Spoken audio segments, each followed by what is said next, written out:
This is a film about corruption. The story of a tiny elite secretly enriching themselves by exploiting a country's natural wealth at the expense of its people. For over 30 years, Chief Minister Taib Mahmud has ruled Sarawak, Malaysia's largest state on the island of Borneo. Today, Sarawak has less than 5% of its rainforests left unscathed by logging or plantations. Global Witness show exactly how Sarawak's ruling elite are illegally selling off land for personal gain. Taib is seeking new international investors under the pretext of developing the state. Many fear this money will be siphoned off into private bank accounts controlled by the ruling family. Posing as investors, Global Witness went undercover in Sarawak to find out how business is done and where the money goes.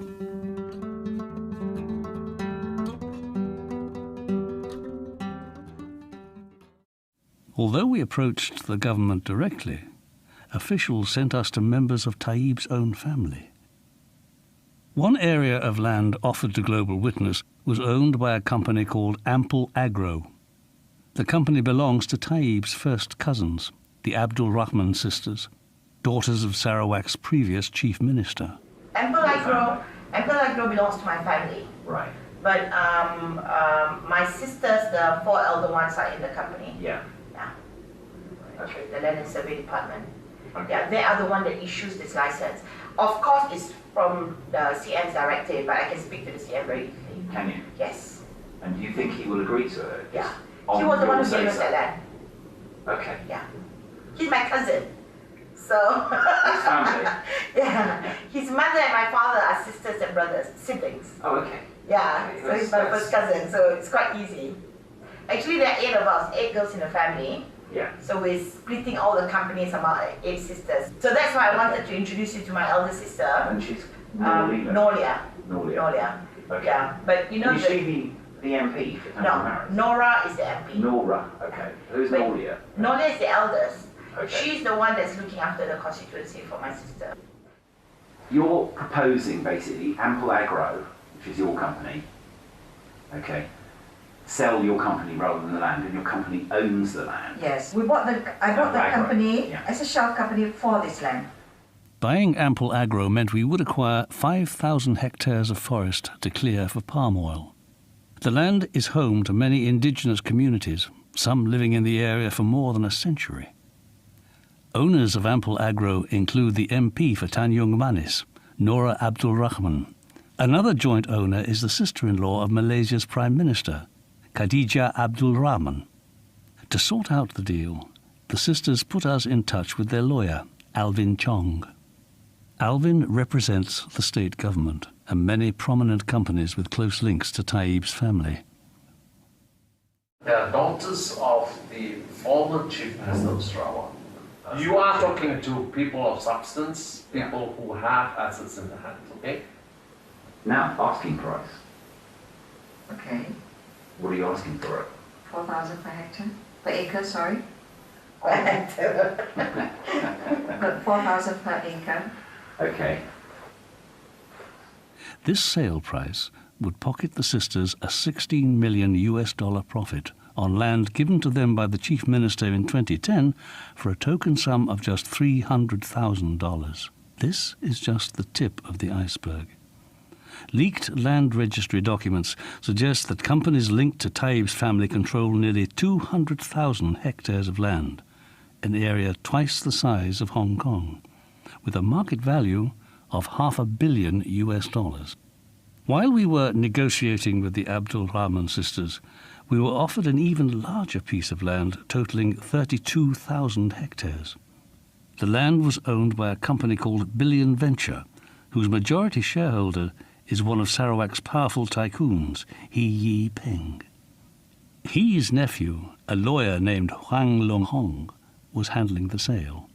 He explained how Taib would expect to receive a 10% personal payment for agreeing to the sale and providing the necessary permits. This is the one with the proxy who's the old man. Yes. Just your uncle. Yes. How many uncles you got? from my wife's side. Okay. They are from a big family. But then behind that is the Chief Minister. Yes. Okay. And will he ever surface as a... Then it's like, I award you this license. In return, you're grateful to me, maybe say I give you a percentage. Okay, so he'd look for a percentage from the license. Yes. And how would that get paid though to the nominee? The existing owner will pay him up. So he gets paid it up front? Yes. Okay. One go. Yes. What kind of percentage are we looking for? I think I know. 10%. He is selling for 230 million. Right. Upfront, everything. You can check the company, I can provide to you. 3 shareholders. 3? Shareholders. Okay. One is Dr. Pemimpin. This Dr. holding majority shares. Right. He is very close to our chief ministers. Right. He has hotel. He has Kingwood Hotel. You know Kingwood Hotel? Chief Minister Taib has extensive and enduring financial ties with He Yipeng. Taib himself is a shareholder in Kingwood Hotel. Giving bribes to Taib in exchange for official permits appears to be standard practice. What we saw during our investigation was corroborated by several independent sources, including a high-ranking government official and a logging company executive.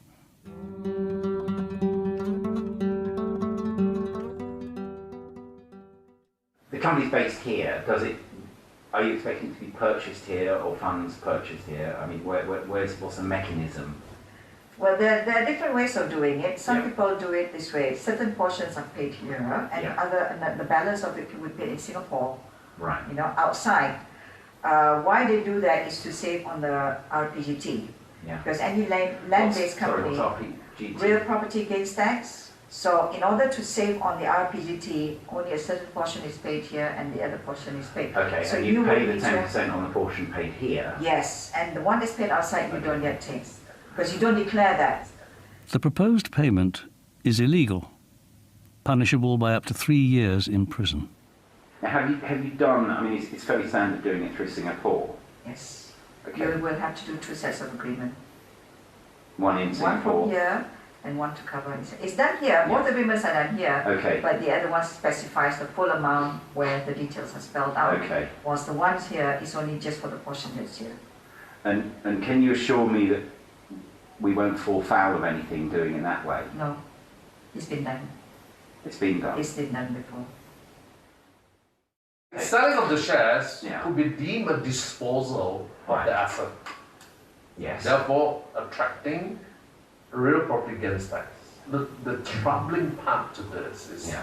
it's going to be a huge RPGT, all right? She said we need to do effectively a duplicate transaction, one for here, for submission here, and then another one, Which is a nominal value, a nominal value. and one, the substantial value, is Yeah. offshore. This deal shows how money due to the state is stolen and hidden overseas. Malaysia has the world's 3rd largest flow of capital flight, losing the country an estimated $285 billion between 2001 and 2010. A great deal of this money is rumoured to flow through private bank accounts in Singapore. Everybody so far we've spoken to prefers Singapore. Yes, for some very obvious reasons. Now, is there no communication between Singapore and here? That's why we choose Singapore. The Singapore Well, government, it's important, you know. the Singapore government has a China wall, and they will not Firewall. Yeah, they will not tell the Malaysian government not. Is that because the Malaysian government don't ask them They ask and they've been turned down. and they get told turned down? Yeah, sorry, it's none of your business. They are the new Switzerland. Jurisdiction by choice for people like us. We operate Singapore accounts too, You can. both personal and corporate entities. In addition to tax evasion, Alvin also suggests a method to give foreign investors total control of companies, in violation of Malaysian law. Let me highlight something to you first. Okay. Before you and your client Yeah. or even going to talk specific terms, Yeah. you have to overcome one major hurdle. How are you going to manage the 51%? 51% of the shareholding Of the shareholding. must be held by Malaysian citizens. I can put into place a mechanism to control the local shareholding. We create a lending situation Yeah. where your foreign party advance money to them, the whatever million, Right. and in turn their shares is charged as security. Okay, that's interesting. Yeah. Okay, that's interesting. To your party, so your party holds the original share the original share certificates. They have a lien over it. They have a charge over it. How enforceable is that charge? Oh, very enforceable. Now, should we call this person effectively a kind of nominee, really? It has to be. It is indeed. It is a nominee. Yes. Okay, this nominee is likely to be. Okay, all these instruments that I'm creating, Yeah. it's not going to be done here. It's going to be locked up somewhere In Singapore. in Singapore. Why? Because the local law says that the local shareholders have to declare that they are not holding the shares on trust. You do it in Singapore, that Yeah. it won't surface, and the nominees is not going to keep a shred of paper. I think your ideas for nominees or proxies or whatever is Very attractive, well. Yeah, I think it's very practical. it's very thought through. Oh, it is. I put it to use many a times.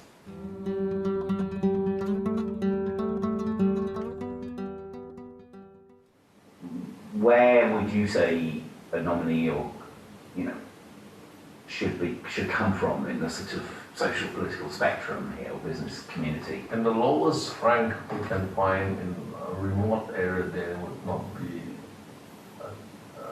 distracted by clever advices. What I normally do is to tell you some trade secrets as such, is that we find some guys who they're villagers or whatever, sign up all this stuff to us. We can't even reach them. They wouldn't know how to find a lawyer, wouldn't they? I suppose it solves some of the problems in terms of. It's cheap, it's really cheap. Can you imagine the villager comes to town and you say, I'm giving you 10,000 bucks. My God. Yeah. He's going back to the village, he'll be the one-eyed man who's king in the land of the blind, Taib's inner circle repeatedly expressed a sense of personal entitlement to Sarawak's land and resources, and showed contempt for its indigenous people. What we had was a state land, okay?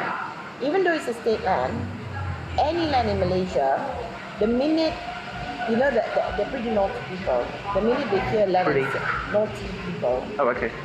they try to make money. So the minute they hear, they have people in land and survey department who would tell them, look, this land has been given, has been titled to this company to do all farm and whatnot. They'll plonk themselves there.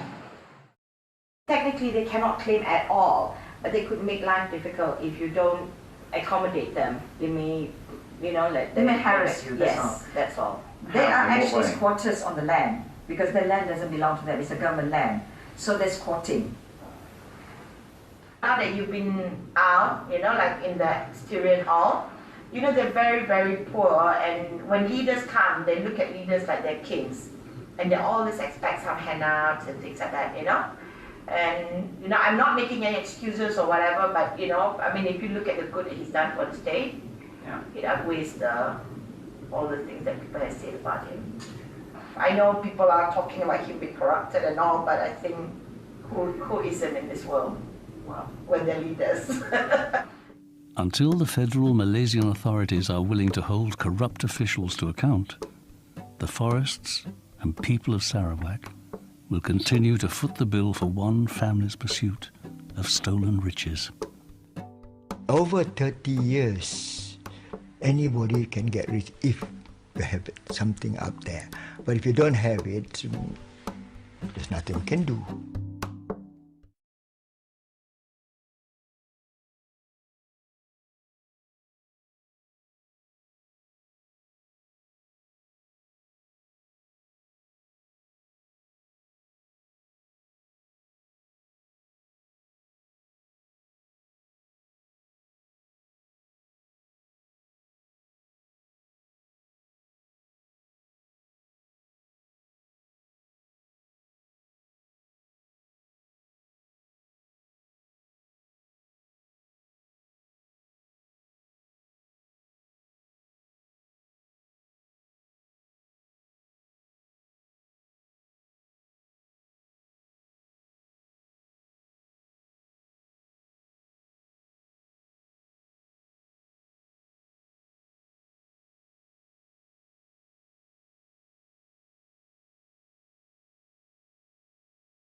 Pada Februari lalu, Presiden Mesir Hosni Mubarak digulingkan setelah beliau memerintah negara itu selama 30 tahun.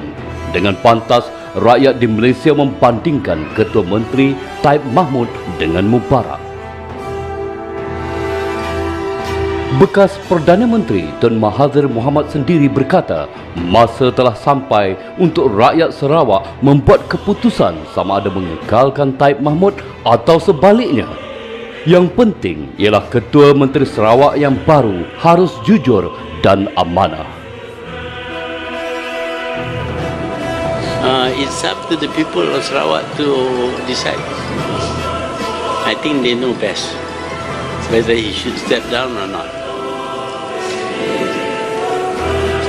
But when you step down, you must have somebody in place, huh?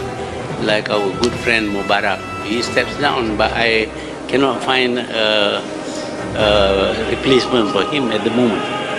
I hope they find a good replacement. Seperti Mubarak di Mesir, Taib juga memerintah Sarawak untuk 30 tahun.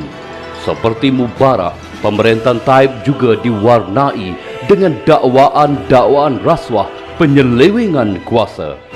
Rakyat Mesir mundur di bawah Mubarak. Ramai berpelajaran tinggi tetapi tidak ada pekerjaan. Mubarak dan ahli keluarga serta kenalannya mengaut harta negara untuk memperkayakan diri sendiri. Sifat atau ciri-ciri pemerintahan, pengumpulan kekuasaan,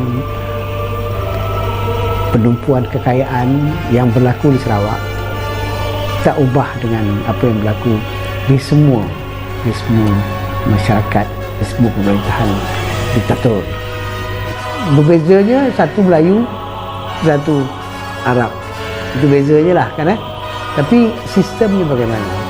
Sistemnya kedua-dua tempat itu membenarkan satu penguasaan politik yang terlalu lama, yang bertumpu pada seorang dan diagihkan terutama sekali kepada keluarga dan suku sakat. Di Sarawak atau di Mesir, bahkan juga di Libya, bahkan Libya itu kaya dengan minyak misalnya kan, kita dapati bahawa kedudukan rakyat di bawah ada terbiar dengan pendapatan yang kecil, dengan jurang kekayaan yang makin lebar dengan golongan atasan yang dekat dengan pemerintah ini. Jadi ini menimbulkan keadaan di mana mudah tercetus kemarahan rakyat. Di Sarawak, kerajaan negeri pimpinan Taib memberikan begitu banyak kontrak bernilai beratus juta ringgit kepada syarikat Cahaya Mata Sarawak Berhad. Syarikat ini dipimpin secara langsung oleh kerabat Taib termasuk adik-beradik beliau. Cahaya Mata Sarawak atau CMS diberikan pelbagai projek seperti pembinaan jalan raya, menambah baik lapangan terbang dan pembinaan bangunan awam seperti projek rumah kos rendah. Banyak daripada kontrak-kontrak diberikan secara terus kepada CMS tanpa menerusi proses tender terbuka lagi telus sebagaimana yang harus dilakukan. We are talking about even opportunities in the business sectors. We talk about the constructions, huge constructions, the number of constructions. All these go to a few families like CMS, Hock Seng Lee, Nam Chandra. Then we talk about even shop house buildings in the urban centers or in the suburban centers. All these are taken by the same companies or their subsidiaries or those companies that are set up by themselves or their cronies, and even to the extent that the disposal of rubbish, sewage, all these are taken by the few companies or the subsidiaries of all these companies that are owned by the politicians, which are related to the CM's company, to the CM's family, or related to those politicians. All this corrupt practice, the corruption, the mismanagement, the misuse of our public funds, the mismanagement of the wealth that our state generates, it affects everybody. It affects the Chinese, it affects the Malay, the Iban, the Bidayu, the Orang Ulu, Kayan, Kenya, Kelabit, Lumbawang. It affects everybody. And our opportunities are limited. Di luar negara, Taib menerusi ahli keluarganya turut memiliki hartanah bernilai ratusan juta dolar Amerika di Kanada, Amerika Syarikat, United Kingdom dan Australia. Justru tidak hairan Taib mengaku baru-baru ini beliau mempunyai begitu banyak wang yang tidak mungkin habis dibelanjakannya.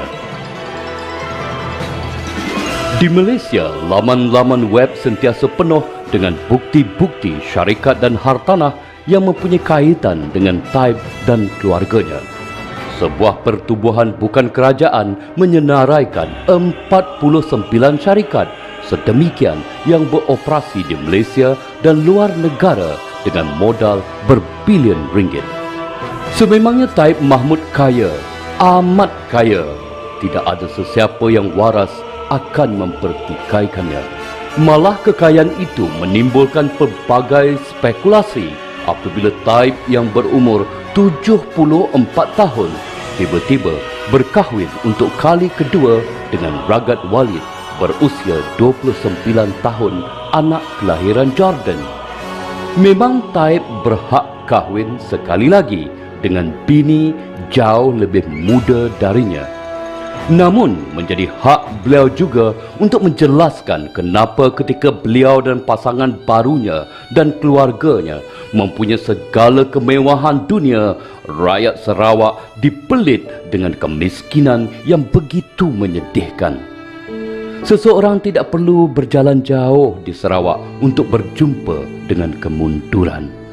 Rumah yang usang, jalan raya buruk, air bersih tidak ada, tiada kerja untuk remaja dan harga sara hidup yang melambung.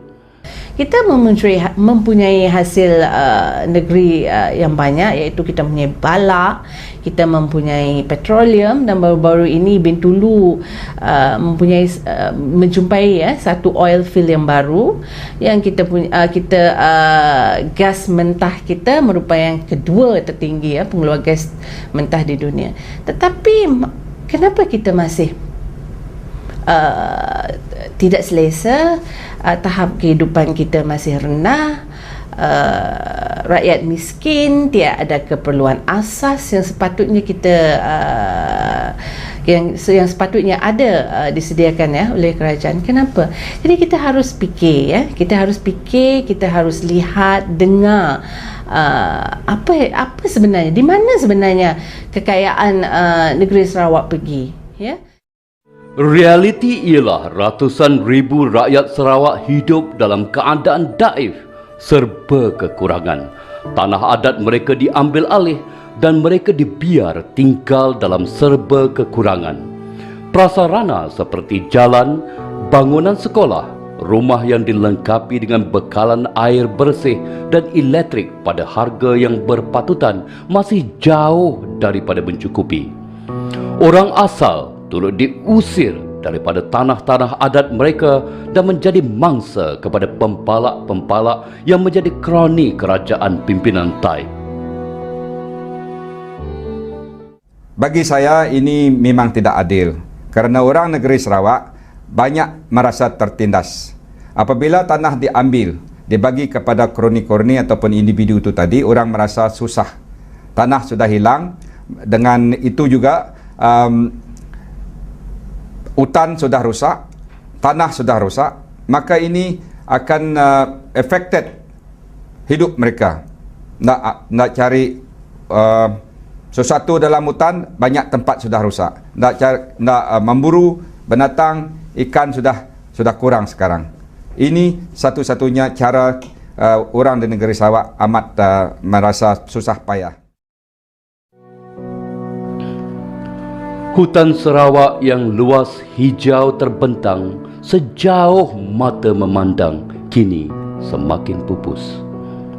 Yang tinggal hanya kawasan-kawasan yang telah dibalak dengan keuntungan dibolot oleh ahli keluarga dan kenalan Taib Mahmud.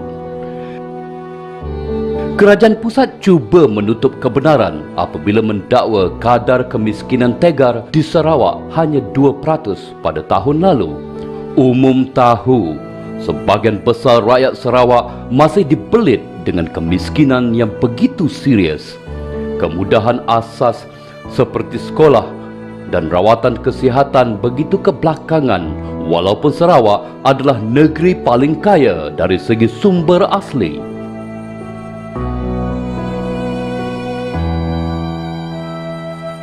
Dikatakan hampir 70% daripada 5,000 rumah panjang di Sarawak masih tidak mempunyai kemudahan asas yang mencukupi, termasuk bekalan air bersih, elektrik dan jalan raya bertar. Sarawak juga adalah negeri yang menerima peruntukan paling besar daripada kerajaan persekutuan.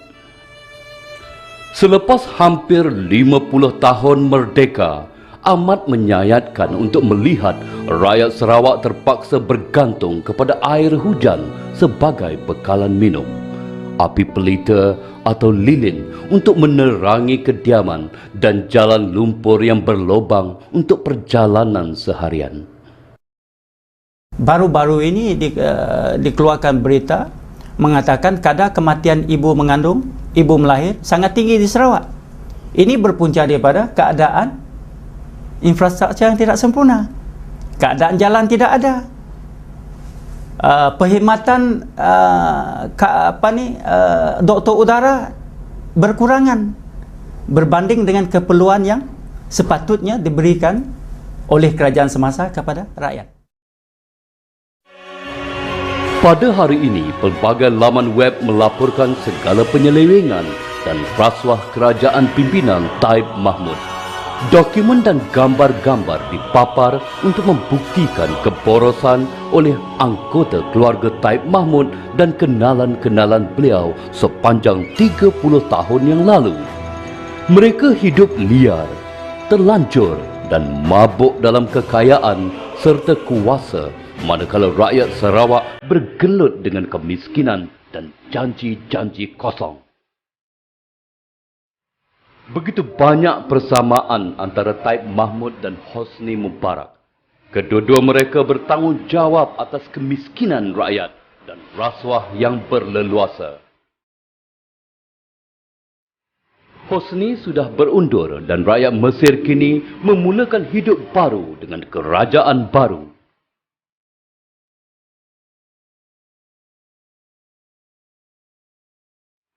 Pilihan raya negeri Sarawak yang akan diadakan memberi peluang emas kepada rakyat Sarawak untuk menukar pemerintah. Cukup sudah segala penyelewengan dan kerakusan di bawah Taib Mahmud.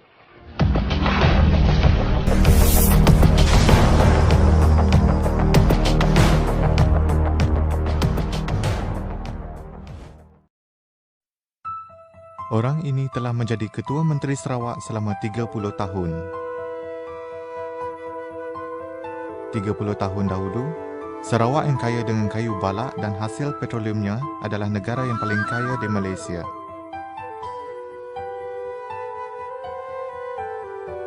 Hari ini, Sarawak telah menjadi salah satu negeri yang paling miskin di Malaysia. Apakah sebabnya?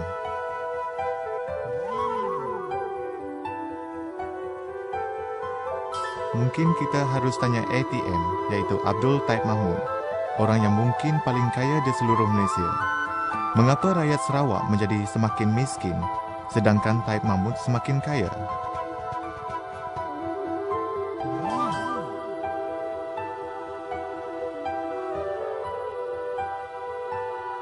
Mengikut Sarawak Report, Taib Mahmud memiliki beratus juta sehingga beberapa bilion US dollar. Dia memiliki hartanah sebanyak 80 juta US dollar di Kanada dan harta dia di London pula bernilai 60 juta. Ini adalah istana Taib Mahmud di Kuching. Dari mana dia mendapat kekayaan yang begitu banyak? Mungkin kita harus tanya CMS.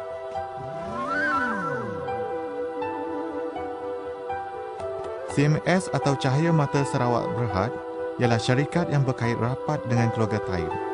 mereka telah sapu hampir semua kontrak untuk membuat jalan raya, memasang paip, membina kilang dan sebagainya.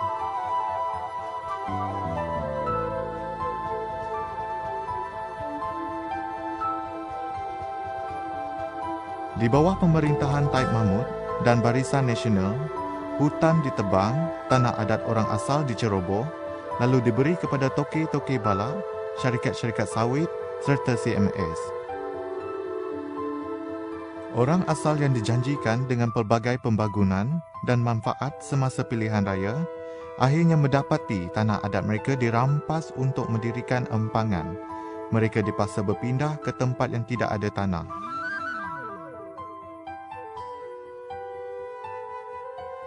Misalnya, projek empangan Bakun telah memindahkan lebih daripada 9,000 penduduk orang Ulu ke kawasan Asap Koyan. Kini, mereka tidak dapat menanam padi, tidak dapat memburu dan menangkap ikan. Budak-budak tidak dapat ke sekolah kerana tidak mampu membayar tambang. Taib Mahmud mengawat keuntungan melalui konseksi bala, tanah dan ladang sawit. Kebanyakan projek dimiliki oleh ahli keluarganya dan kroni-kroni Barisan Nasional. Mereka menjadi kaya raya sedangkan Iban, Bidayuh, Melayu, Kayan, Kenyah, Penan dan semua kaum orang asal terus hidup dalam papa kedana. Bila ada rakyat yang berani menentang lanun-lanun yang merampas tanah adat mereka, polis dan samseng digunakan untuk menakutkan pejuang dan pemimpin rakyat.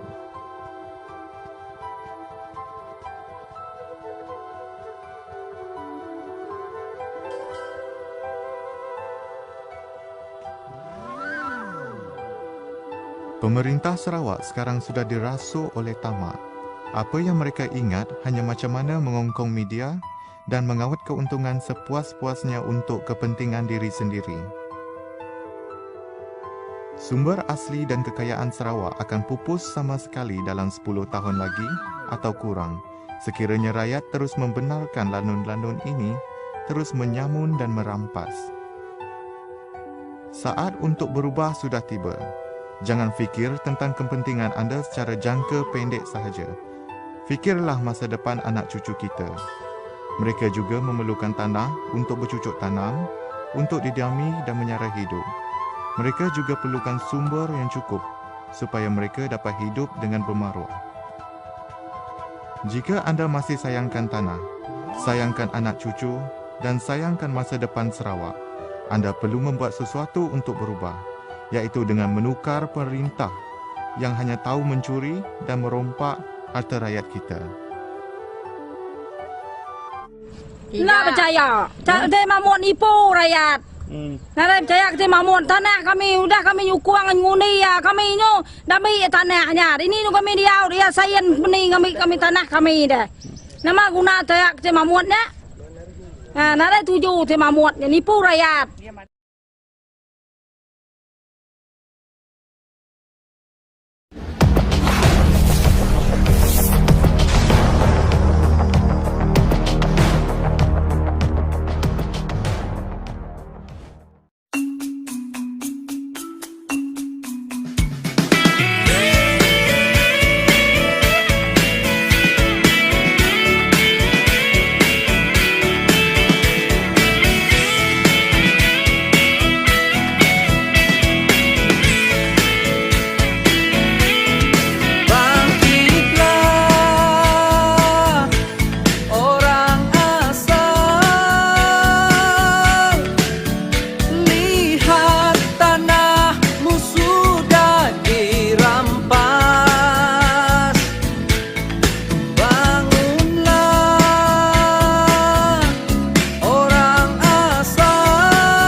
Here's Carolyn Jarvis.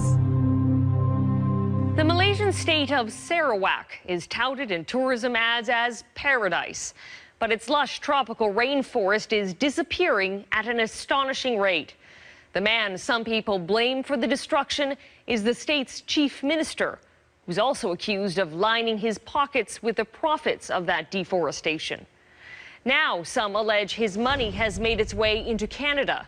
The connection? His daughter, who lives in Ottawa and heads up a lucrative real estate firm.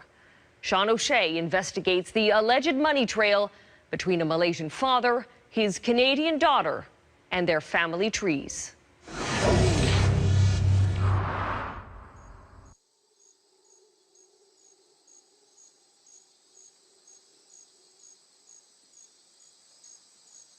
This is one of the world's most important rainforests. A single square mile of forest in Sarawak, contains more biodiversity than all of North America. That rainforest is here in Sarawak, Malaysia's largest state. But it's disappearing, being chopped down for profit. What has happened in Sarawak and in Borneo is a catastrophe, an environmental and human catastrophe. The entire forest in that country has been mowed down. The liquidation of tropical forests on an unprecedented scale. The effect on the peoples there was profound and remains so. Without any question, the most egregious deforestation on Earth. This is Claire Rucastle Brown. She's been fighting the deforestation, and the man, she says, is behind the destruction. The plans that the Chief Minister Taib Mahmud has for that area is to continue with that devastation and to turn the whole area into a vast palm oil plantation, which will just cement the disaster. And according to Claire, Sarawak's chief minister is lining his pockets with money from the felled forest. He's a kleptocrat, I think is the best way to describe him. That means he's somebody that has used his power to rob his people and to take as much money as he can from the state, which he has control over. Claire says Taib isn't the only one getting rich. She's been tracking the proceeds from the timber industry. I have been able to see that most of the companies that have received the lands have been companies owned by his siblings and his children and political allies that he needs to keep sweet, mainly his own family. And part of that family tree leads right to Canada's capital. But to explain that connection, we need to start back in Sarawak with the man who runs the state. Chief Minister Taib Mahmud and the string of his family's companies are worth billions. Billions that Claire says were amassed because of this. Taib has made it very clear he wants to log the whole rainforest. There is no limit to his greed. He wants to log it. He wants to make as much money of it. Taib wants to rule the state of Sarawak like his personal fiefdom. That's Lucas Strauman. He's an environmentalist. Claire and Lucas are working together with one goal in mind, ending this, and stopping the man they say is behind it. We went to London to meet up with Claire and Lucas. Claire lives here now, but she grew up in Sarawak. I feel I have a sense of responsibility. Not many people I know of have heard of Sarawak.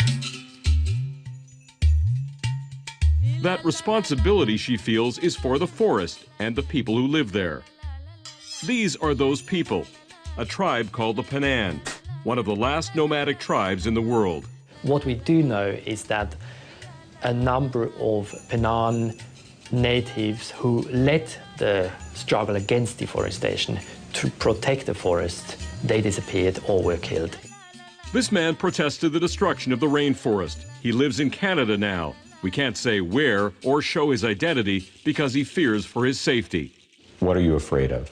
I'm more afraid of being unable to get back home.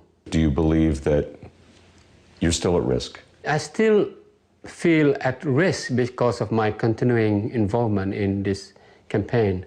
They came quietly. They lied to us what they were doing. They didn't tell us the truth. The truth being? The truth being that they were coming in to destroy the land, to log the forest.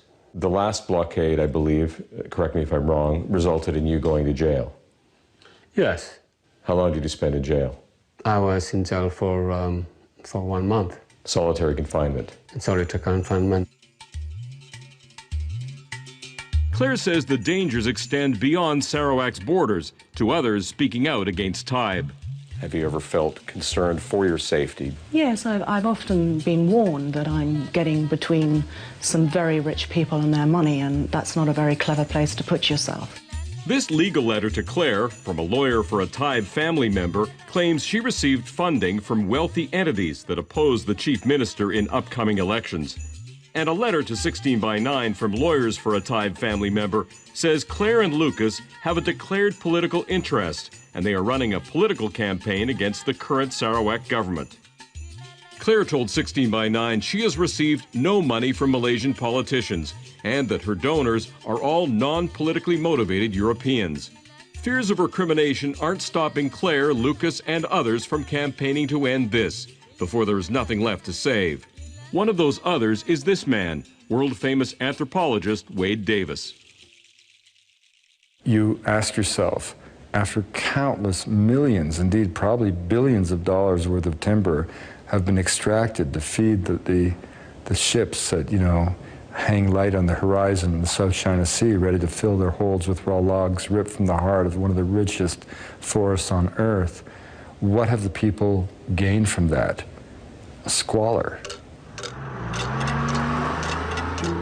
He says cut down those trees and you lose not just the forest, but you obliterate a unique people and their way of life.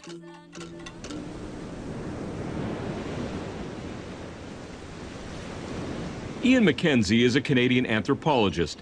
He's made it his life's work to document the Penan people. We are losing something. Humanity is losing something every time one of its unique cultures winks out. We are losing a valuable source of data about human possibility. Back in London, Claire is on a mission to stop that extinction, and this is how she's doing it. A paper trail, she says, exposes millions made by that timber trade. I have painstakingly researched what I can of many of these contracts, and I have been able to prove how lands, contracts have gone straight to his family and how they've profited. And some of those profits, according to Claire, are winding up in Canada. Next on 16 by 9. Is there a Canadian connection? This money has gone from Sarawak in the early 1980s to Canada. To this rainforest being destroyed?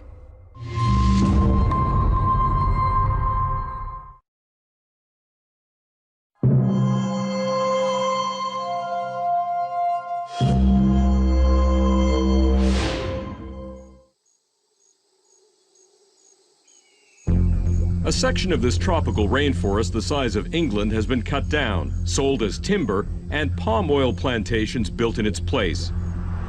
The rainforest is in the Malaysian state of Sarawak. Some are pointing at the state's chief minister as the man behind the destruction. But in this YouTube video on Chief Minister Abdul Taib Mahmud's official website, he says logging in Sarawak is not an environmental disaster at all. We get an outsider to check the practice which we have established as good civic culture practice, good logging practices. And Taib says the plantations going up aren't bad for the environment, but in fact, a way to make use of otherwise undeveloped land.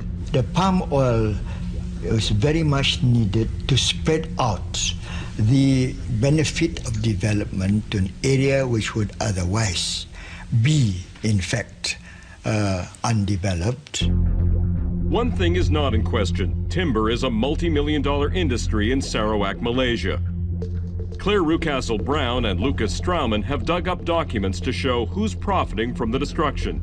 And they say the money trail leads back to Abdul Taib Mahmud. He has the political control, he has the economic control, he controls the media. All that allows him to exploit that system without any limits through his assets that have left the system and are now in foreign countries. One of those countries, they say, is Canada. It has been possible for me, sitting in London, to go through all the company records online and to trace how this money has gone from Sarawak in the early 1980s to Canada. 16 by 9 followed that trail. This is what we discovered. In 1983, a $3 million investment in real estate in Ottawa by Taib's 23-year-old daughter, Jamila Taib, attending school in Canada at the time. We asked to speak to the Chief Minister, but were told he was traveling and unavailable. The Chief Minister has been known to explain his policies in video online. And on this YouTube video, Taib admits to giving his daughter a nest egg about 30 years ago. I was resigning from federal government. I got gratuity. I put that, okay, for her. I give some money to her. Jamila started this company, Sakto Development Corporation, with her uncle, Taib Mahmood, who at the time was involved in timber shipping in Sarawak. They bought a strip mall in Ottawa, tore it down, and built this. Sakto now owns 6 commercial buildings in Ottawa with an estimated value of more than $100 million. In a letter to 16 by 9, Jamila's lawyers say at no stage did her father have economic benefit from or any direction of the business, directly or indirectly. On this YouTube video posted on his official political site, Jamila's father chalks up his daughter's financial success to good business sense. If you got talents, you got some money, you can really build good business. Over 30 years, anybody can get rich if you have something up there. But Lucas says Jamila's involvement goes back the other way too. This is a list we established of 251 companies in Malaysia and more than 70 companies worldwide. This is an excerpt of that list for Jamila Taib. So she's a director in 8 Canadian companies and more than 60 Malaysian companies. 63 to be exact. And some of those 63 companies in Malaysia are involved in development. Lucas says he wants Taib's close circle of friends and relatives who he says profit from Malaysian deforestation, including Jamila and her husband Sean Murray, held accountable. We are now laying a focus on the international campaign and on Taib's foreign helpers, like his Canadian son-in-law, who has assisted the Taib family tremendously to place their assets in various countries. 16 by 9 received this letter from Jamila's lawyer saying Jamila Murray has some passive investments in Malaysia, but Sakto and Sakti and Sean Murray do not. The letter goes on to deny any of that money has been used to fund Sakto projects in Canada or Sakti in the U.S. Claire took us on a tour to see just a few of the properties owned in London by Richford Properties, where Jamila's husband, Sean Murray, is the chairman. Even in this recession, these sorts of areas in London are cast iron protected. You know, there's always a demand to get space in these areas. Back in Canada, the Ontario government has settled into Sakto buildings. 11 Ontario ministries are here, in the first building built and owned by Sakto. We wanted to find out how much the government and taxpayers are spending renting office space from Sakto. So we asked Infrastructure Ontario spokesman Bill Moore. The gross rent in Preston Square for the 11 ministries that are co-located is approximately $4.9 million a year. We requested an on-camera interview with Jamila Taib Murray and her husband Sean to respond to allegations that their investments are tied to the timber industry and the destruction of the rainforest in Sarawak. They turned down our request, providing a written response instead, saying allegations about their connection to the destruction of the rainforest are false. My wife and I have various business interests, and our affairs are duly open to the scrutiny of the relevant authorities. Jamila and I find these statements about ourselves and our business false, highly defamatory, and very damaging. Claire says it defies logic that Sakto investments in Canada aren't linked back to the man destroying the rainforest in Sarawak.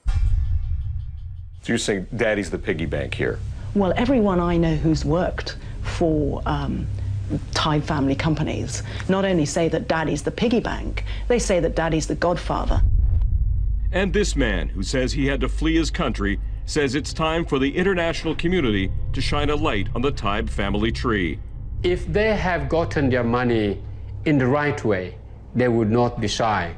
They would not want to live in the shadow. When you go into the rainforest, you shine your torchlight on the floor, on the forest floor, all the insects will run away. And so for Taib and the family, for Jamila, if you shine the media on them, they will all run away because they are scared of the light. And until it's safe to go back to his rainforest, home is but a memory. Looking back, I would say it was idyllic for us. You cannot imagine that kind of lifestyle. Wonderful. Beautiful, I would say, and one that I cannot go back to anymore. For Wade Davis, what is happening in Sarawak is nothing short of criminal. So much for their loyalty to Sarawak. They were just, from the start, rapists. The fact that they've taken the proceeds of their enterprises and invested them in the Americans tells you how much they were committed.